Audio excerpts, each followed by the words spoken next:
Hey, what's good, everybody? What's good? How you guys doing here tonight? It's your boy, Mr. Ed, here coming at you live on a Friday night. Oh boy, I don't know about you guys, but it has been one hell of a week. I kind of feel like I've been through the ringer and back, but we're always working here. It doesn't matter from sun up to sundown and even beyond that. But there's a few things I wanted to go over here tonight. And this is something that's kind of been weighing on my mind here as I listen to all these polls and all these numbers. And we're getting closer to the election. November 3rd, literally 4 days away, 4 days and some hours. In literally 4 days' time, everybody's going to know who the president-elect's going to be. Everybody's going to know whether or not it's President Trump, who's going to be entering into a second term, or you're going to know whether or not it's going to be Joe Biden. And both sides keep saying this, and more so, I think, on the right. We acknowledge the fact that this is indeed the single most important election of our lifetime. And I know we say this each and every time. I said it in 2018, 16, 14, 12, 10, so on and so forth. But this doesn't change the fact that when we look at everything that has gone on just this year alone in 2020, if that doesn't illustrate this even more so, I don't know what does. So, before I get started here, let me just throw this out here for those of you that are listening live on Facebook, on the Caramel Conservative, on YouTube here, actually trying to stream live on YouTube here right now. Remember, guys, like, share, subscribe, all that other good stuff there. It's something that's going to be really helpful to kind of get the algorithm out there, to kind of get this show out there, get the message out, get the word out. So I would appreciate if you guys would do me that favor and smash that like button. And if you do care, go ahead and throw a subscribe out there too. Comments are always welcome. Now, let's get to this here. The polls. Depending on the polls that you're looking at, depending on what state you're looking at, we're seeing these Biden numbers as anywhere from up 3 points to as high as I've seen as high as 17, 18 points. And I think that's absolutely ludicrous. And I want to juxtapose that to say something as simple as rallies. You take a look, Biden was just here in Milwaukee, just today, I believe it was. He had 12 people. There were more Trump supporters outside the airport. Now, I don't know who does a rally for 12 people, but that just doesn't seem to make any damn sense at all. So I find that something to be fishy, considering the fact that President Trump was out in Green Bay today and had as many as 20 to 25,000 people in attendance. Wow. There's an article that I posted here. It's in the description below. And what you find there is it talks about how people are going to be shocked about the shy, secret Trump voter. And this is indeed something I think that is a big deal. And I'm checking something here.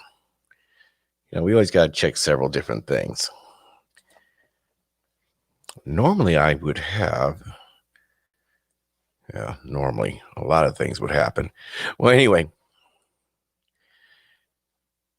like I was talking about earlier, though, if you take a look at a lot of the things that have been going on just this year alone, I mean, never mind the last 3 years, the witch hunt, the Russian investigation, the lies, everything that was going on regarding that.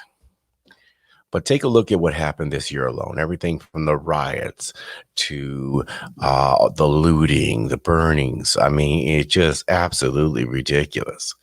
People want law and order, but somehow there's this massive surge that somehow people think Joe Biden's going to be the ones to give it to him. I kind of find that laughable at best. But if you look at these places where they're polling, well, one of the things and I've made no secret about this in the past, I am not a fan of polls at all, not whatsoever. And the reason I'm not in polls is because I think first and foremost, what ends up happening is a poll really is nothing more than a snapshot in time. It only kind of gives you an idea of, I'm going to change this here a little bit. No, that's not what I want to do. There we go. Yeah, fix the camera. I don't know a little bit. But anyway, a poll is really nothing more than a snapshot in time. It kind of tells you what people think at that particular moment, and it doesn't really work in terms of its fluidity.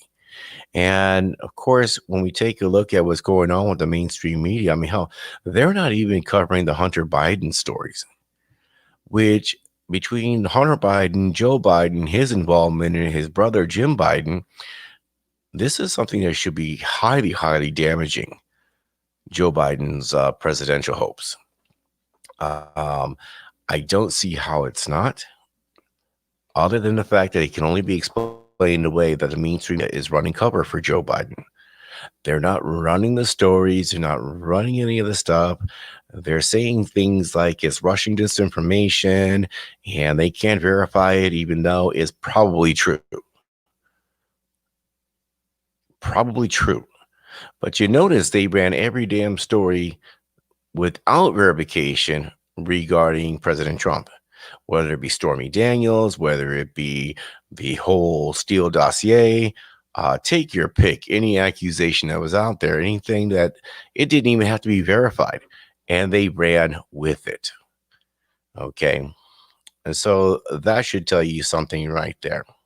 And if you take a look what a lot of these pollsters are doing, I don't know about you guys, but I don't answer polls. You call me up, you're bothering me, I'm going to hang up on you and I'm going to block your number. But if I'm not blocking your number and if by chance you happen to get me, well, I guess I'm a little more honest than most people because you have a lot of people, they're afraid to kind of give their opinions. They're afraid to tell you what they really think. I know there's a lot of people that have a belief that somehow that if they go ahead and state that, yes, I'm voting for President Trump in this upcoming election, they're afraid that somehow they're going to get doxxed, that somehow that's going to affect their employment somehow. And it has for some people.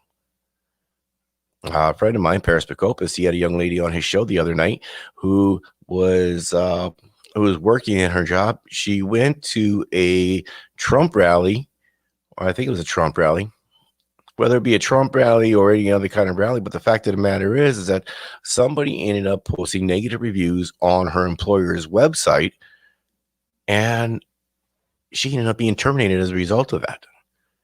Well, that story is still ongoing, but what is shocking is that so many people are afraid of something like that potentially happening to them. And you know what? I can't blame them for that. So, of course, they're going to either lie or they're not going to answer. So, there's a lot of people that are underrepresented here. See, these polls, I don't believe are going to give good and accurate numbers for that reason alone.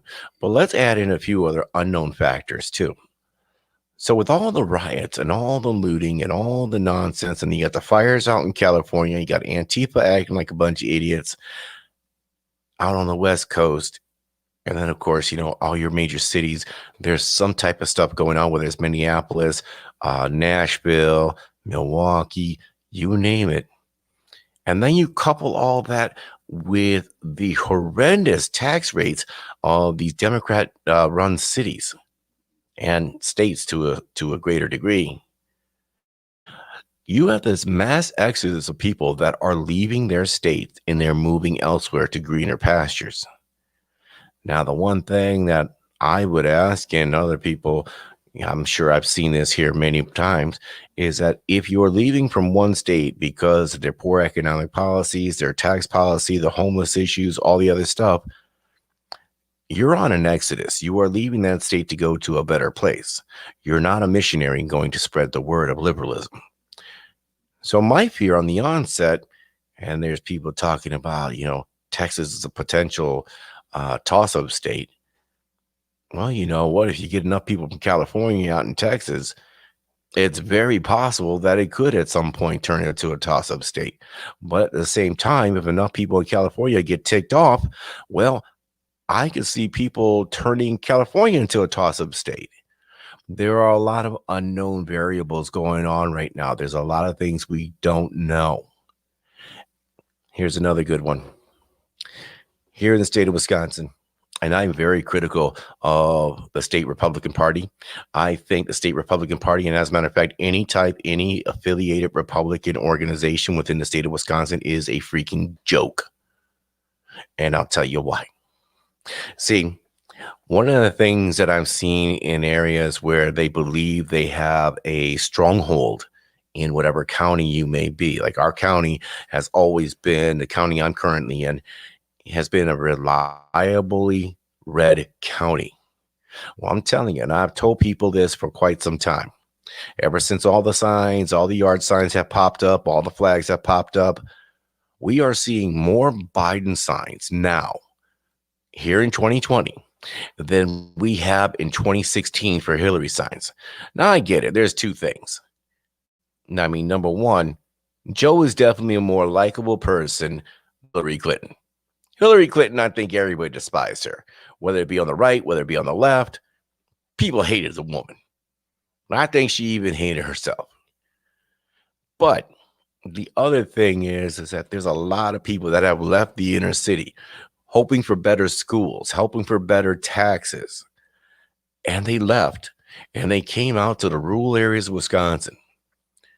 And the RNC and all of its affiliates here in the state of Wisconsin, and if it's happening here in Wisconsin, I guarantee you it's happening in other states as well, have taken these rural communities for granted. We don't even have a county Republican office here. We have no county Republican representation. We have no county organization. And before anybody says, well, why don't you go ahead and do organizing? Here, let me tell you why. One, I got a job. I got bills to pay. Bills don't pay themselves. So this idea of going out and volunteering don't make you money. Okay. Two, in order to get organization proper out here, you need to have somebody with the know-how, the skill, the resources. People like myself, we don't have that. And we don't have that because, again, we're out there making money. Because, well, like I said, bills don't pay themselves and EBT don't make itself. There, I said it. Now what? Mary Thompson, how are you tonight? What have we got in here? I know many, myself included, who refuse to take any poll except the one on Tuesday. And that is indeed the most important poll. It's interesting because if you take a look at the polls, and a lot of them are done, of course, by phone, live calls, and then you get these polls from like YouGov and several other sources online. And I think the online ones, they may be a little more accurate because the individuals that are taking the polls online, they're doing so voluntarily. These are the people that might be going to a certain website, survey sites and stuff like that, and earning some money as they go through their polls and give their opinions because that's kind of part of that side hustle. However, the idea overall is that polling in itself, I think, is outdated.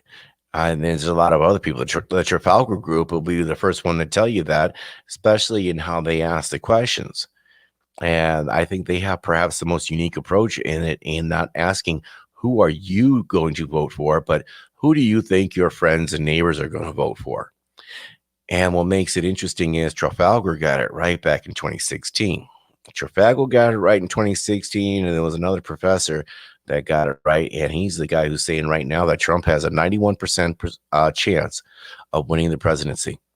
I don't know about you guys, but I need to go talk to some of these Vegas bookmakers because they got the odds stacked against them, something like 33-1.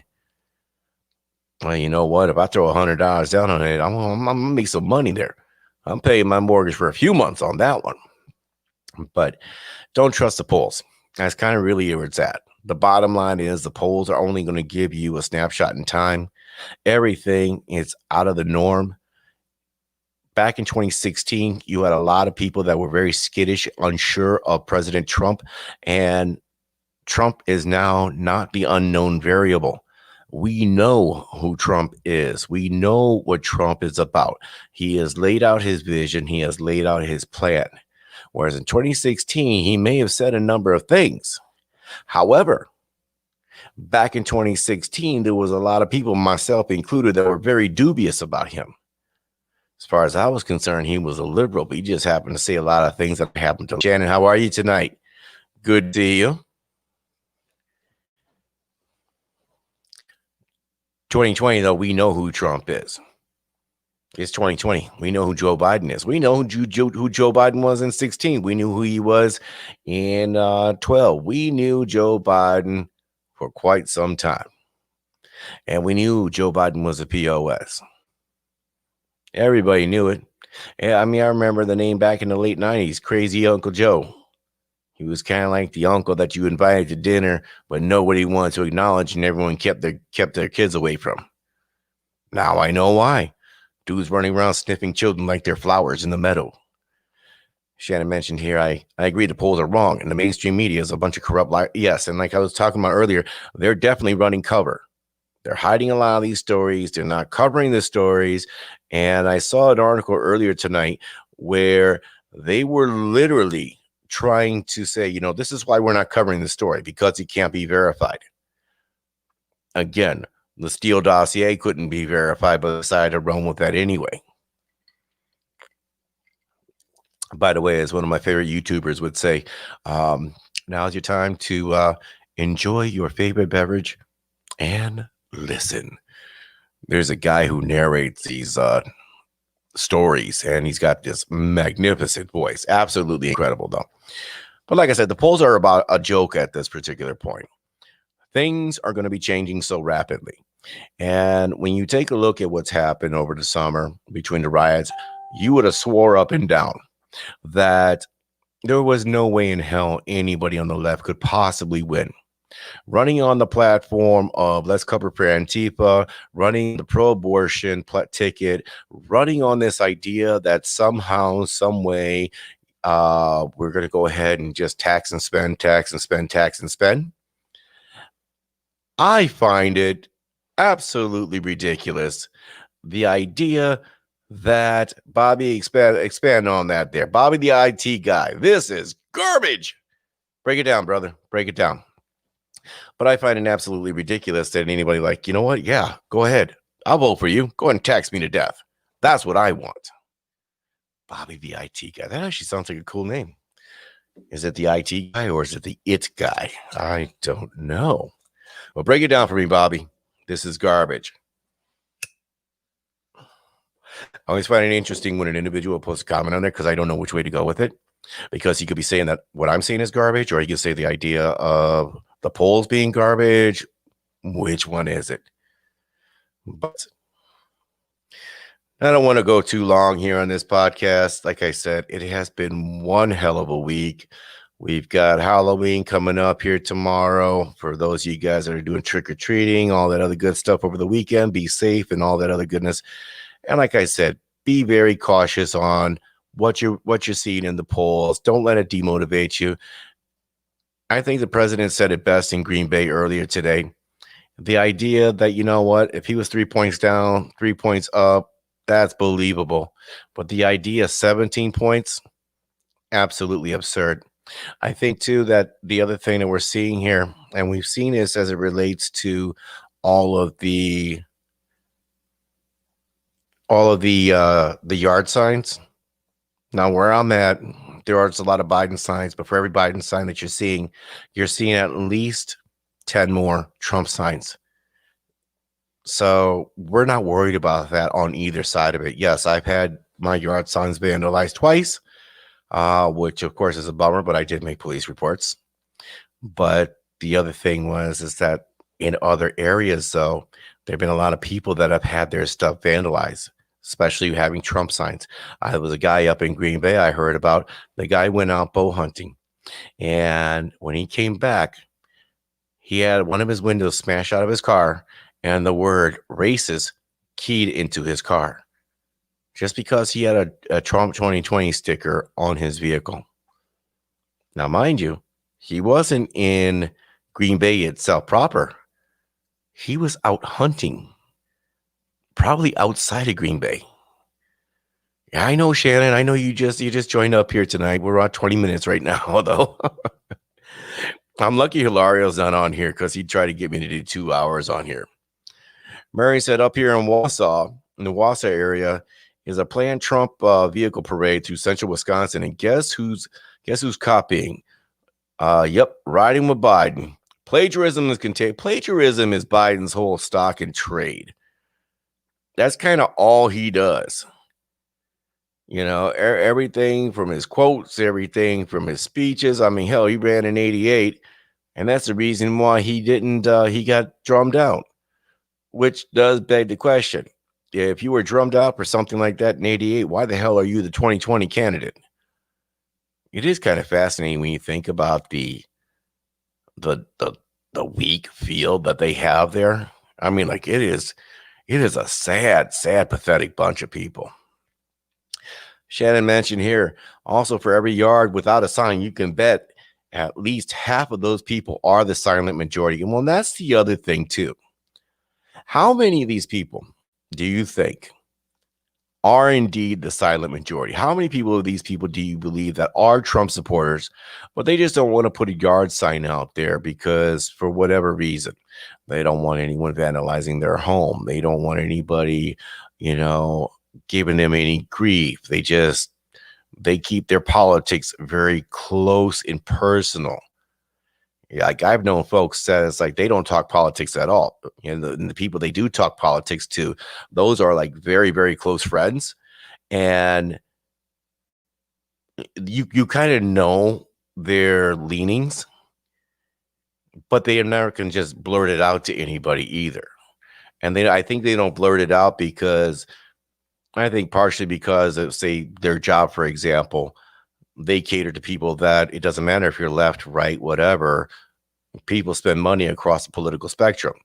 It's kind of like if I was, in, let's say, HVAC, heating and air cooling, air conditioning. I wouldn't be saying too much as far as any of my political beliefs because whether or not you're right leaning, left leaning, everybody needs heating and air.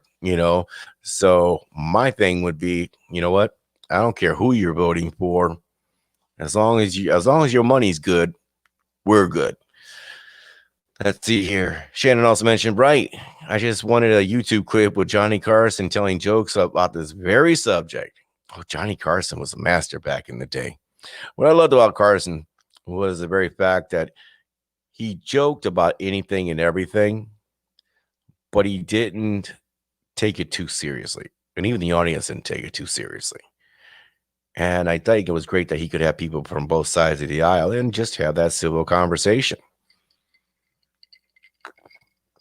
I think that's an art form that has certainly gone to the wayside.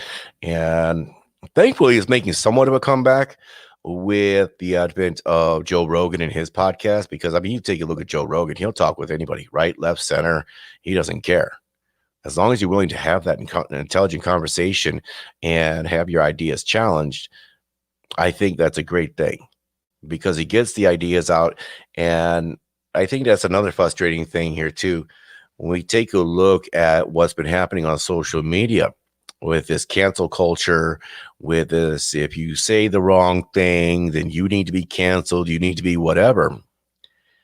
And when you start canceling out people that disagree with what it is that you're saying, with disagreeing with your beliefs, and they want you fired, they want your life ruined, they want you do yourself in. I mean, just take it to the nth degree. That's a problem. What happened to this idea that we're supposed to be in a society that takes our ideas, we challenge them back and forth, and ultimately we come up with better solutions by challenging these ideas. Like one of the things I always like to tell people when I put my ideas out here, I want you to challenge me. As a matter of fact, it's an imperative that you challenge me because I want to know that either my ideas are worthy of standing scrutiny, or I need to know that my ideas and my way of thinking need to be corrected because what you have told me, based on sound reasoning, sound logic, sound facts, my beliefs, my ideas could not withstand what it is that you told me. And that's kind of what I want. It's kind of one of those things where I don't have to be right. I would love to be wrong at some point. Someone please challenge me. But unfortunately, when you can read the tea leaves, more often than not, you're not wrong. Mary also mentioned if you want to participate in the vehicle parade by the GOP headquarters tomorrow at 9:30 by Wausau Homes. You know, the thing is, I know Wausau very well. Mary, you and I aren't too far from one another. We'll definitely have to connect later on here. Shannon mentioned there, I've been making calls for the Republican Party, and trust me, Trump isn't behind in the polls. Oh my God, the Trump supporters tell you off immediately and call you names. Yikes. Glad they can't see my telephone number. I'm sure they're the most civil, loving people in the world. I actually had somebody from our county's Democrat office over the summer. They called me up and they had asked me several questions about, what I thought were pressing issues and who was I going to be voting for. And it was fascinating because, like I said, normally I don't answer these calls, but it was from a 920 area code, so it was in my zone. And I answered it thinking, okay, maybe it was somebody I knew. Well, yeah, clearly it wasn't someone I knew. And I actually had a very pleasant conversation with this young lady, and she clearly didn't like what I had to say as it regards to race and law and order. And I told her, if you're rioting, you should be put down immediately. If you're looting, you need to be locked up. As far as race is concerned, nobody holds me down. The only person holding me back is me. And of course, I told her I was voting for Trump here in the 2020 general election. And she's like, well, clearly we don't agree. I'm like, no, that's good, but it's okay. We can have these conversations, can't we? Oh, no. And like I said, it was a very pleasant conversation, 5 to 10 minutes. So definitely appreciate it.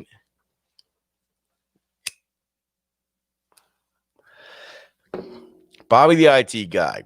One watching. I guess that's me. But I'm out. Total BS. Have fun talking to yourself, buddy. That's okay, Bobby. That's okay, because this isn't the only platform I'm streaming on. You gotta love it when we get a lefty on here that seems to think that, I need to have 1 million views or anything else like that. Whether I have 1 million views, 1 view, it really doesn't matter to me. And there are plenty of folks on here. Sobral, Ricardo, I hope I'm pronouncing your name correctly, sir. Yes, sir. Good vibes. I do appreciate. I hope that's sir. I'm not familiar with the first name Sobral. Sobral. I hope I'm pronouncing that correctly. We got somebody down here from Brazil. What's going on tonight? It's a beautiful thing when you got people. Tracy, what's going on, brother? How you doing, man? Good to see you here. What else do we got here? What else do we got? Let's see here. Shannon also mentioned here, he ended the joke by saying, and then Biden said, there's nothing to fear but fear itself. I remember that one. Oh, the North Woods until November. Yeah, that's a little further up. That's definitely a little further up. It's good stuff over there. Oh, see, and Shannon, I'm glad you put that. You could drink and smoke on the show. Loving the show. I'm glad to see I got on the show. And I make no bones about that. I smoke, drink my whiskey, do whatever the hell I damn well please. I'm not politically correct. That's kind of why I know I can never run for political office. I got like way too many skeletons in my closet, but doesn't mean I can't fight for the right thing. And one of the things, and I'm actually kind of glad that you brought it up like this, because when you take a look at a lot of the talk radio personalities out there, you've got the Rush Limbaughs, you got the Sean Hannitys, the Mark Levins, and they can get riled up and really in there too. But here's where I'm coming from. I will say things that most other people won't say. They're thinking it, but they won't say. And the reason I'll say it is because I don't care, because it needed to be said. None of us are flawless. I just happen to embrace my flaws. love, hate, apathy, activism. I embrace all of that. Yes. I like my cool cigarettes. I like my Jack Daniels. I'm good with all that. And I don't have to necessarily be an ass about that to get the point across. I mean, here you had, Bob, the IT guy, making a couple snarky comments talking about this is garbage and have fun talking to yourself, blah, blah, blah. Well, Bob, if you're going to say something, make the conversation interesting. If you think what I'm saying is garbage, go ahead, let's have that conversation. Otherwise, literally shut the hell up. It's easy to sit there behind the keyboard, act like Billy Badass, and make comments about views and everything. Like I said, if I get one person watching, I'm happy. Get a million people watching. Yeah, I'm happier, but it's not the end all be all. The goal is to reach people one person at a time. I'm not looking for fandom. If I wanted that kind of adulation and sucking up to, I'd get myself another dog. I mean, hell, a dog is the type of thing that, well, you could have a bad day, ignore the damn thing, and 2 minutes later walk through the door and the dog is the happiest thing in the world to see you. Why? Because the dog don't know any better. And I don't need that. And yes, I got a dog. I probably end up getting more anyway. But yes, God bless you too. So, and I do hope I'm pronouncing your name correctly. Mary said, yes, it is. We have an off grid and we're fixing it up. And I'm a laboring retiree. Oh, that's a beautiful thing. That's kind of a beautiful thing. You got to have that nice off grid property and everything. It's beautiful.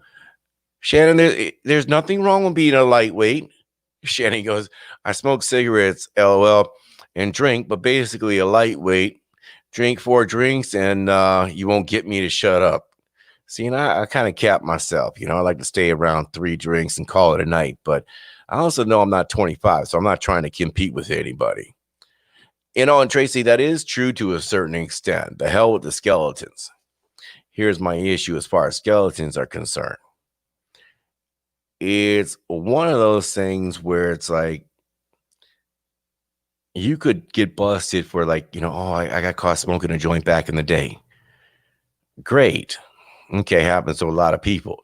But then all of a sudden, your opposition is going to turn it around. It's like, this dude was like a major drug dealer back in the day, like he was like hauling kilos of cocaine. And it's like, dude, I had a joint.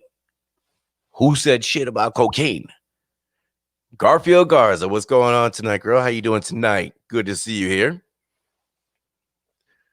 You're finding in today's political scene, constituents want real people. And you are absolutely right about that, Tracy. But here's the problem, too, there. As much as constituents want real people, the leadership, and I say that word very loosely, the leadership of county and state Republicans don't. They want, and they're still doing this garbage. They want the same old people. They want to keep elevating, wait your turn, wait your turn, wait your turn. And Republicans are just as bad as liberals, as the Democrats are, in terms of, let's get somebody in office and let's have them sit there for the next 3, 4, 5, 6, 7 decades.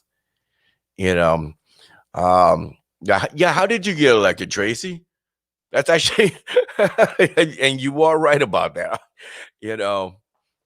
I think you had a very uphill battle. I could be wrong about that, but I very possible. Bumper, what's going on tonight, man? Yeah, thanks for pointing that out, man. Good looking out, brother. Bumper mentioned on here that those grays are really showing. That just means I need to shave my head again, man. I got a little too much hair.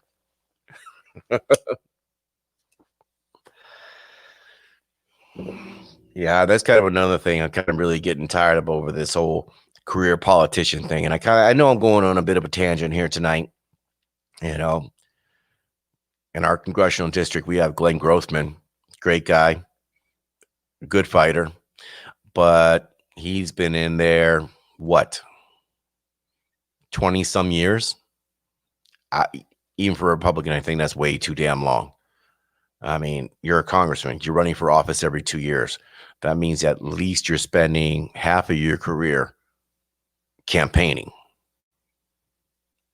I have a problem with that. Like I said, left or right.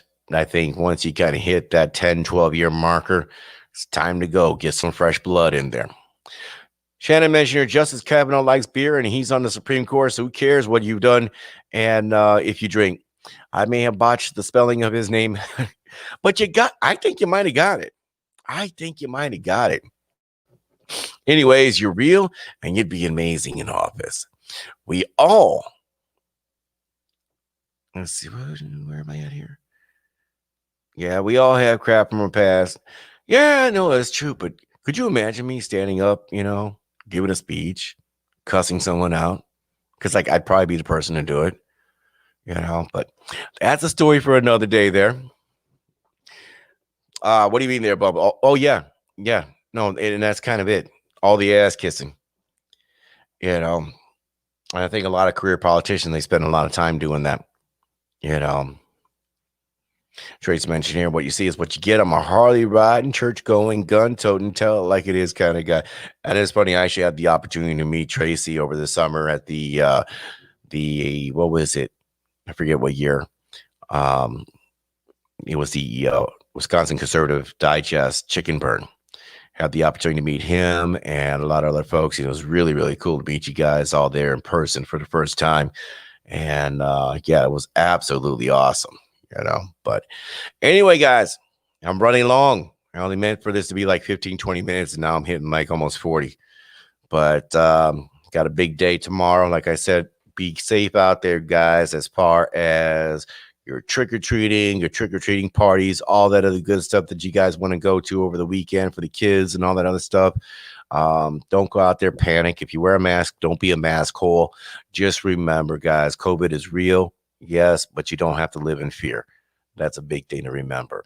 So I will be running several different programs here between now and Election Day. Election Day, I plan on cutting my work day a little short, so I will be running multiple shows here, both live here, Facebook, YouTube, and I will be running the podcast itself, the Caramel Conservative Podcast. We'll still be running that 8 p.m. Central Standard Time, so if you guys want to check in there, I'm going to have live call-ins here on both the video here, the STS, Shooting the Shit, and we're going to be doing it on the Caramel Conservative Podcast at 8 p.m. as well, too. So we'll be going over all the election coverage. I want to get everybody's thoughts. It's going to be kind of interesting. And whatever you guys do, think about it. The polls don't mean a damn thing. It really, really is a snapshot in time. And that snapshot might be from yesterday, but how much has changed in the last 12 hours? Mary, you're right. It is toxic masculinity. That's funny. Before I go, I just want to comment on this here. Mary says, sounds like some toxic masculinity. Actually, real women are attracted to toxic masculinity. Right now, we have an excavator rented, and I'm so enjoying watching the men in my life. Interesting.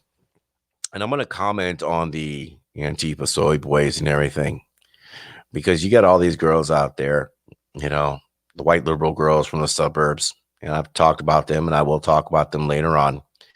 But all these guys, all these incels running around hoping they're going to get laid, knowing damn well ain't none of them getting no snoo. Ain't none of them getting no sweet sugar walls. Ain't none of them getting any action. And what I find comical is that you watch in the fullness of time, give it a couple years. These girls are going to mature. They're going to grow up. They're going to realize, okay, I might have believed this here. Maybe I still do, but this is not the right way of doing it. And they're going to leave the soy boy behind. And they're going to go for the man that can defend, protect, provide. The man that will lead the home. Interesting factoid. A lot of people on the left don't like that idea when people say, the man leads the home. But my wife has a really good point. Yeah, you may be the head of the house, but I'm the neck. So if the man is the head of the home and the woman is the neck, the head goes where the neck turns it. Maybe I'm wrong. Maybe you guys run your house different, but whatever, guys. All right, I'm going to cut this off here, but I will check in with you guys here later this weekend. Again, live, the Caramel Conservative, 8 p.m. Central Standard Time. Thank you guys all for joining here tonight. And I'm out. Good night. God bless you. God bless the United States of America.